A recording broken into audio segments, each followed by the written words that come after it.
If you are interested in any of my tutorial guides for Microsoft Flight Simulator, or simply interested in supporting the channel, consider joining me on Patreon. Patreon subscribers level tier 2 and above have access to all of my guides as well as any future guides that come down the road. Patreon link can be found in the description below. Hello everybody and welcome back to the channel, and today we get to check out another amazing piece of hardware from none other than Desktop Pilot. Desktop Pilot is what I would call a high tier or high end developer of flight simulation products.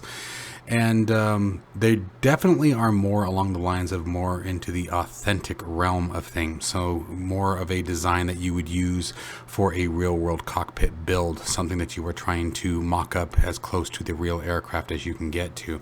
That's sort of where I would place these guys. And we're going to talk about why that comes into feature here in just a minute.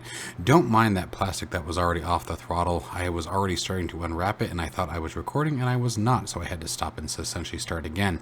Very simple USB 2.0 connection with the serial port on the back. You have an absolutely perfect design. Nice weight to it, no worries about it being too fragile or feeling like it's going to break. The nice aluminum or stainless steel feel to these is really aesthetically pleasing and gives that feeling of a real aircraft control. The actuation of all the controls, whether using the verniers or just the push button with the full axis motion, feels very realistic to what I remember in flying a real aircraft, even down to the tensioner on the throttle, and we'll talk about that here in just a second.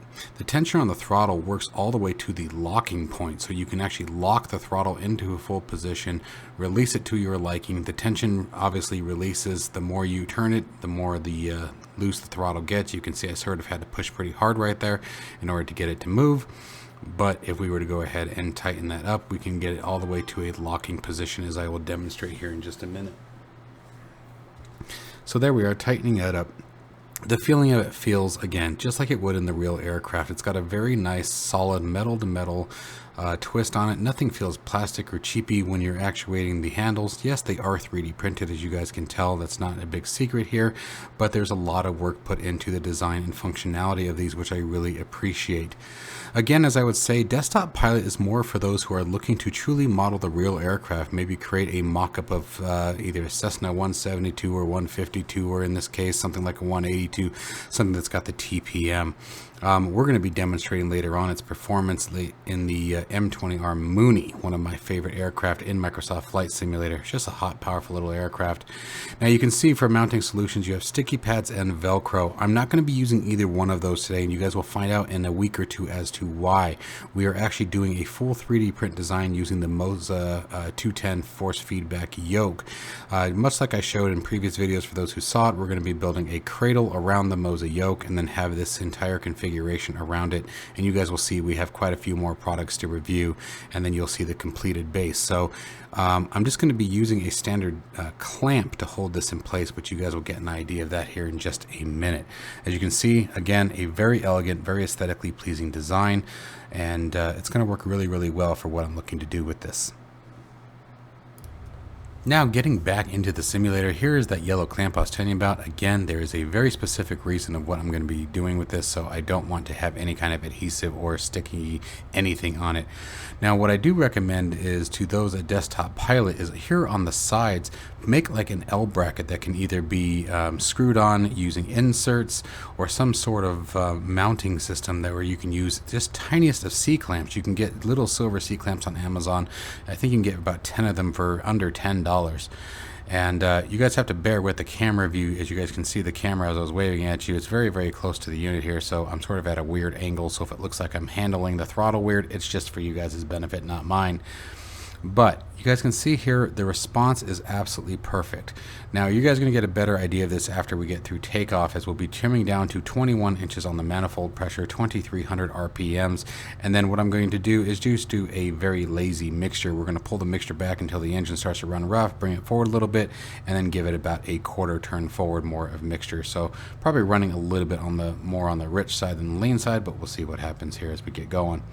So again, releasing the brakes, applying that throttle, Very, very smooth action, no stuttering, no jittering in the throttle itself. I've got the tension relatively loose.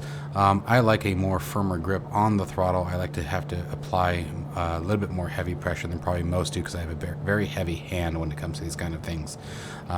There are certain spots in my hand that I just don't feel a lot of the touch, so I will usually keep that tension a bit higher, and then it requires me obviously to push quite a bit harder. As we're testing this out for the first time on the desk, got to rock the old keyboard G for the gear handle there, but now as soon as we clear out of here and pass out of the airport, we'll start setting things up for our proper configuration here. So give me just a minute. I was trying to adjust the camera view and then I forgot my chase plane was active and I was using the wrong controls and decided to say screw it, here we go. So as we start making the turns, we're going to start by simply rolling the vernier. If you guys watch the RPM there, it's the second gauge from the left. You'll see it start rolling back, or excuse me, no, it's not. It is the gauge furthest on the left. You'll see it slowly start rolling back, and how easily we can tune it to that direct 2300 RPMs is what I'm looking for. Now I do bounce it a little bit around. I think I end up at 23.1. We start pulling the inches off. Again, looking for about 21 inches. And you guys will see as I lock the throttle down in place, I sort of kick it up. We end up at 21.1 if memory serves, 21.2 maybe. Tighten it up, there's that 21.1. And again, rolling the verniers back is so nice. It's such a cool feeling to be able to tweak it so perfectly. Bouncing around a little bit, trying to decide where I want to put things. And here in just a second, we're going to start messing around with the mixture, but it dawned on me that the flaps are still up, or still down, excuse me. So as soon as I remember where the flaps are, we're going to bring the flaps up and then we'll retune the engine for it. There we go. Hey, he found it. How about that? Right under the lever that he's trying to talk about. So he's bringing it in, and here's where I'm going to pull the mixture back. Very nice, smooth action again on the vernier. No dirtiness, no scratchy feeling in the control. Very, very smooth. So we're going to pull it all the way back. Wait for the engine to start to choke out a little bit. And like I said, very lazy mixture method. Kick it back in, give it a 1/4 inch turn, and we are good and smooth.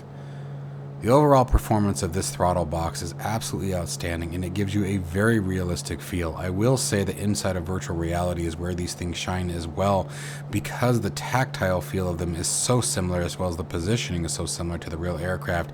It gives you a pretty damn good realistic feeling to what the real aircraft would be set as, and you guys will understand more as we start bringing more of these controls into this. Remember to check out the previous video we did from Desktop Pilot, which is their ignition panel. That was another fantastic piece of hardware that's really going to go well with the rest of the configuration that I'm going to be bringing. The throttle box, again, beautifully designed. I love the stainless steel, or excuse me, the brush, I don't know what I keep calling that, the aluminum fittings on it. It gives it that real aesthetically pleasing look to it, real fancy look to it while not breaking the bank. Now I will say that as far as the throttle goes, I will admit that it comes in a little bit on the high price at $599 in US, but again, this is for someone who's looking to really remake the overall scheme of a real world aircraft, so be keeping that in mind. They also have different variations of it that are a bit cheaper, so make sure to check out the website found in the description below. Stay safe and healthy. See you in the next one.